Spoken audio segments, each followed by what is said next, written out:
Hi, I'm David Katzmeyer with CNET, and sitting next to me is Samsung's best TV ever. This is the PN-F8500 series. It's Samsung's top-of-the-line plasma for 2013. Superb picture quality on this TV, as well as oodles of features, but the thing you'll notice first and foremost is the unique stand. Along the bottom here you can see it's got a curved design, also extends the entire width of the television, so we actually had to bring in a wider table for it for this video. All told, most people are probably going to take off the stand who can afford this television and hang it on the wall, but if you decide to keep it, it's one of the cooler looking stands we've ever seen. Of course, there's no swivel on a design like this, but that's the price for high style. In addition to the stand, I also appreciated the TV's very narrow bezel. It's got a nice metallic grayish finish here. Looked at from the side, it appears a little bit like an LED TV, not a plasma. All told, one of the nicer looking plasma TVs we've ever seen. I mentioned features at the top. One of the other external things you'll notice here is it's got a little pop-up camera. You can press this camera and it'll just pop right off the top of the screen. Of course, that'll allow you to use Skype, which is built into this television, as well as Samsung's gesture control features. I didn't test it on this TV yet, but last year the gesture control wasn't all that useful unless you really lost the remote and were kind of in a bind.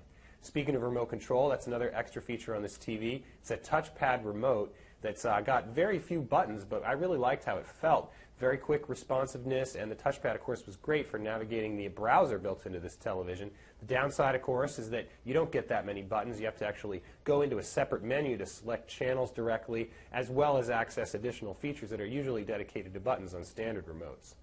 Of course, this set also comes with the latest software. That's Samsung's recommendation engine and a new on-TV suite that allows it to control your cable box as well as suggest different TV shows. So it kind of aims to replace your cable box's interface. You can press the menu key and it takes you right to suggestions for upcoming TV shows and things it thinks you might like. On the downside, it really doesn't integrate your DVR very well, so if you're the kind of person that watches a lot of stuff from your DVR, the system won't be all that useful.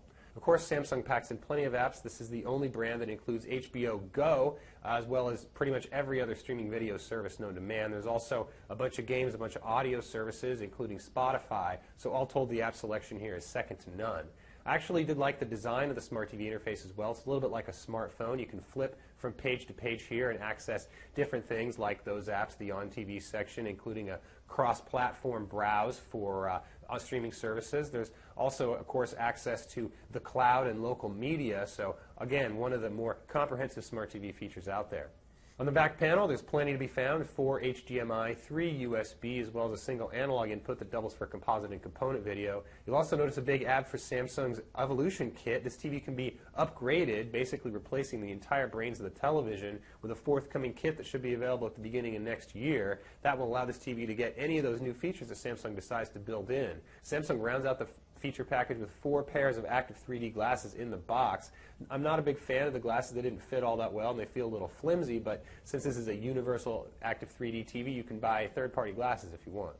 In addition to gesture control, you also get voice control on this set. You press a little button on the remote control and talk to it to perform keyword searches for TV shows and movies. But more than its cutting-edge features and design, the thing that impressed me most about this high-end TV was its picture quality. As I mentioned, this is the best picture that I've ever seen from Samsung, and it's right up there with the very best Panasonic and local dimming LED TVs out there.